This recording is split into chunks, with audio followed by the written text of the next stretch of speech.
L'effondrement silencieux du Parlement européen vient de commencer. Ce que nous observons n'est plus de la diplomatie, c'est un spectacle dangereux qui menace l'existence même de l'Union. Le dernier acte de cette tragédie s'est joué hier, quand les députés européens ont attaqué Viktor Orban avec une violence sans précédent. Mais ce n'est pas l'attaque qui est choquante, c'est ce qu'elle révèle sur l'état réel de l'Europe. Imaginez, un Premier ministre ose défendre les intérêts de son pays. Il refuse de geler son peuple pour satisfaire des idéologues. Et pour cela, il est traité d'idiot utile en pleine séance parlementaire. Mais voici ce qu'ils ne vous disent pas. Derrière ces attaques théâtrales se cache une vérité terrifiante. Les pays qui crient le plus fort contre la Hongrie copient secrètement ses méthodes.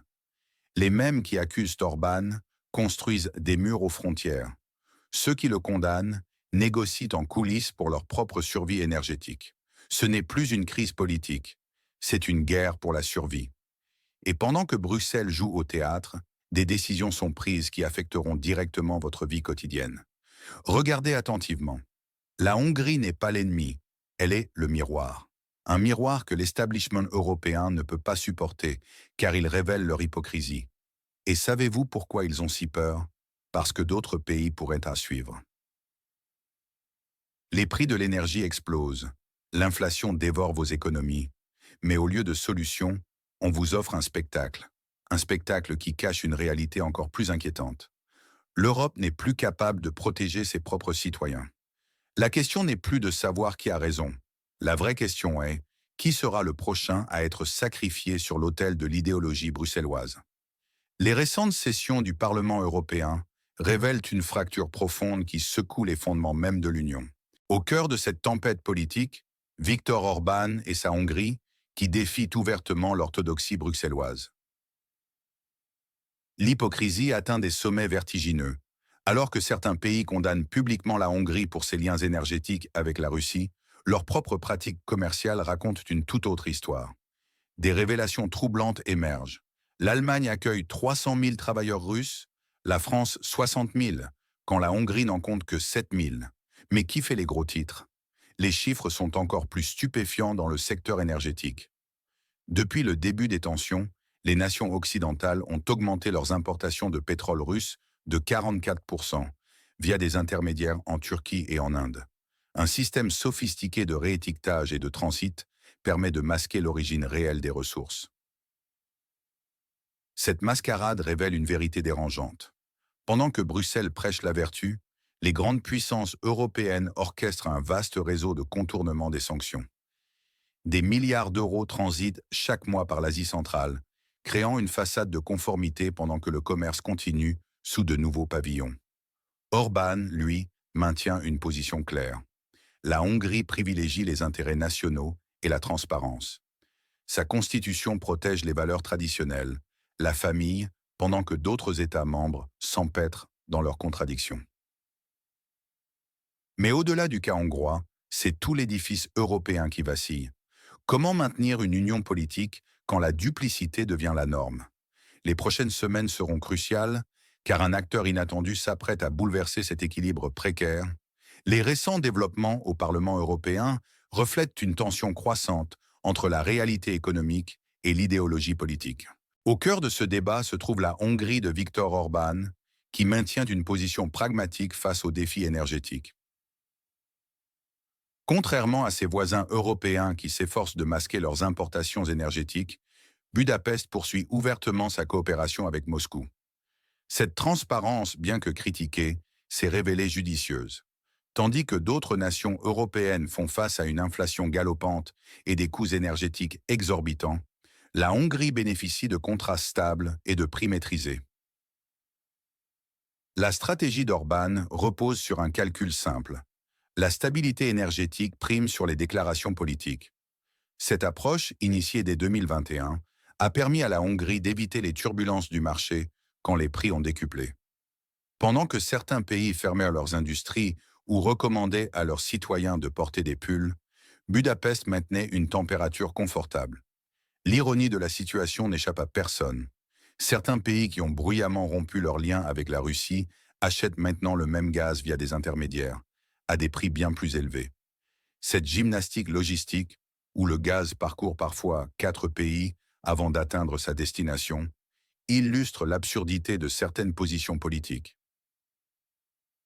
La Hongrie démontre qu'il est possible de défendre ses intérêts nationaux sans compromettre sa stabilité économique. Orban ne cherche pas l'approbation de Bruxelles, mais privilégie le bien-être de ses citoyens. Cette approche pragmatique, bien que controversée, porte ses fruits. Qu'en pensez-vous? La position hongroise est-elle un exemple de réalisme politique ou une remise en question de la solidarité européenne? Partagez votre opinion dans les commentaires. Dans l'Europe d'aujourd'hui, la réalité énergétique dévoile une fracture profonde entre la rhétorique politique et les besoins pratiques. Les grands discours sur les énergies renouvelables sonnent creux face aux radiateurs froids et aux factures astronomiques. L'Allemagne, jadis locomotive économique, a vu sa production industrielle chuter dramatiquement, avec des géants comme BASF remettant en question leur présence sur le sol européen. La Hongrie de Viktor Orban présente un contraste saisissant. En maintenant ses contrats énergétiques stratégiques avec la Russie, elle garantit à sa population des prix stables et une économie résiliente. Cette approche pragmatique lui vaut les foudres de Bruxelles, accusée de saper l'unité européenne. Mais quelle unité peut-elle prévaloir quand les usines ferment et que les citoyens ne peuvent plus payer leur chauffage? L'absurdité atteint son paroxysme dans le jeu des intermédiaires énergétiques. Les pays qui ont fièrement rompu leurs liens directs achètent désormais le même gaz via la Turquie, l'Inde ou les États-Unis, à des prix gonflés. Les consommateurs européens paient ainsi non seulement l'énergie, mais aussi l'illusion d'indépendance vendue par leurs dirigeants. La Hongrie, elle, transforme cette crise en opportunité.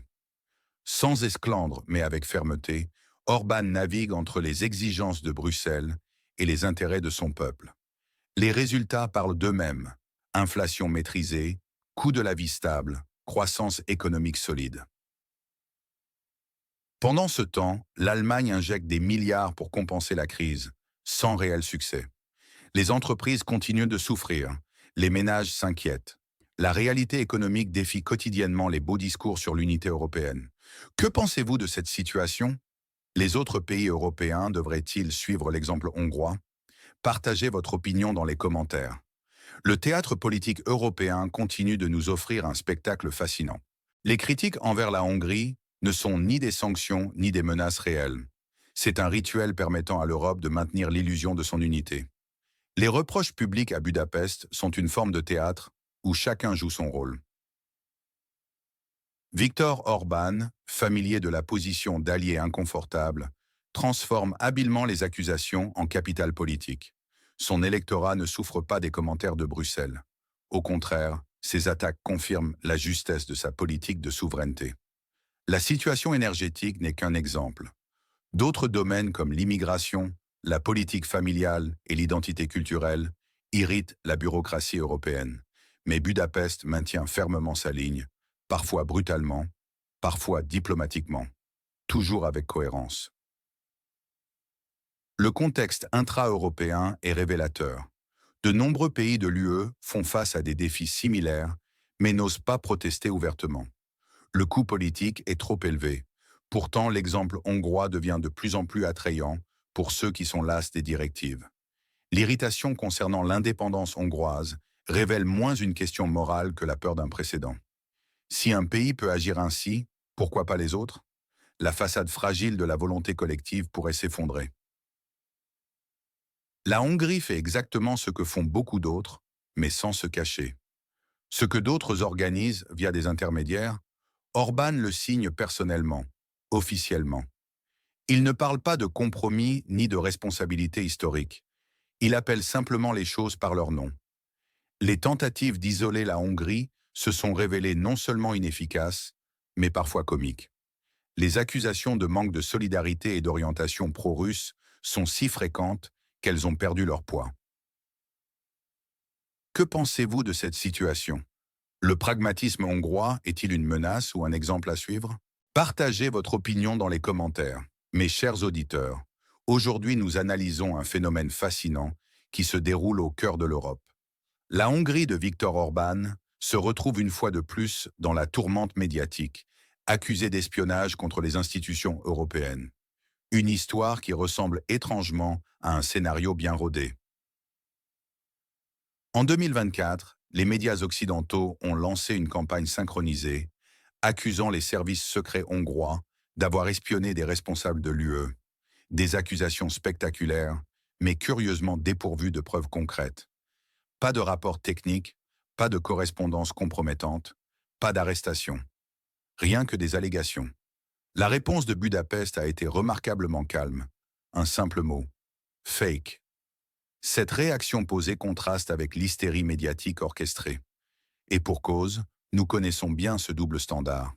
Quand les États-Unis écoutent les dirigeants européens, comme ce fut le cas avec les chanceliers allemands, Bruxelles reste silencieux. Mais quand il s'agit de la Hongrie, c'est un scandale d'État. Pourquoi cette différence de traitement? Simple. La Hongrie dérange par son indépendance. Elle refuse de suivre aveuglément la ligne dictée par Bruxelles, notamment concernant la situation dans la région en conflit. Elle ose critiquer les sanctions économiques contre la Russie. Cette affaire d'espionnage révèle en réalité une crise plus profonde au sein de l'UE.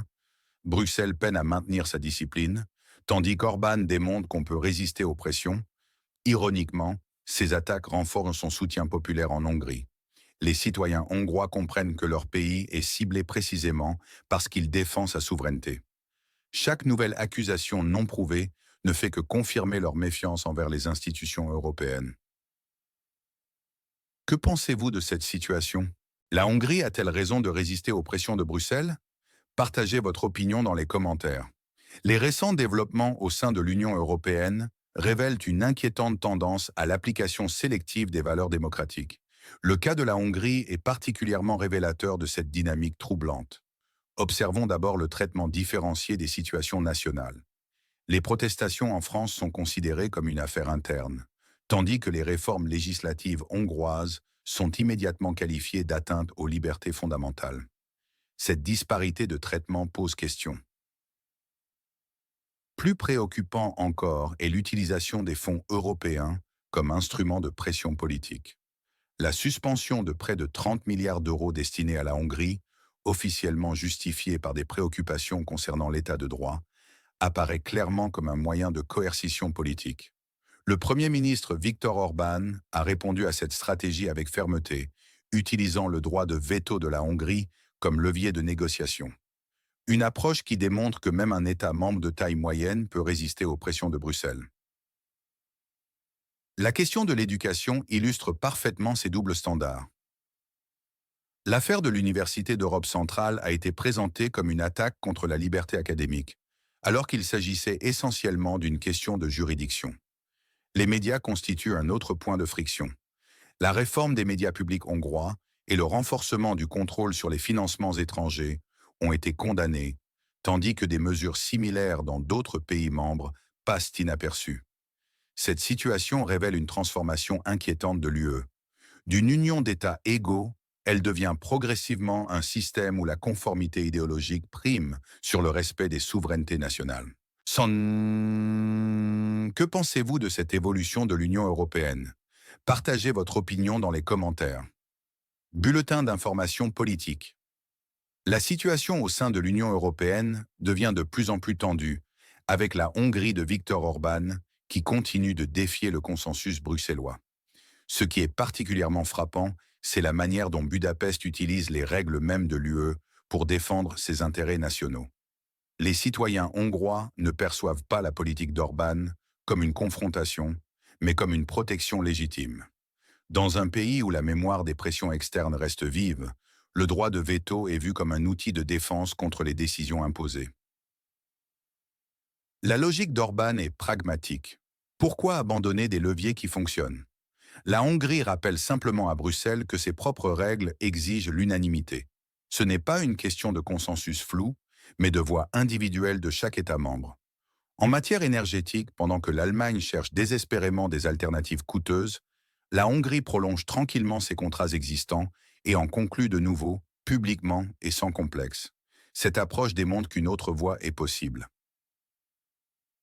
Le paradoxe qui irrite particulièrement Bruxelles est que la Hongrie ne viole pas les statuts de l'UE. Elle agit dans le cadre légal, mais avec des priorités différentes. C'est ce respect formel des règles qui perturbe le plus la narrative habituelle.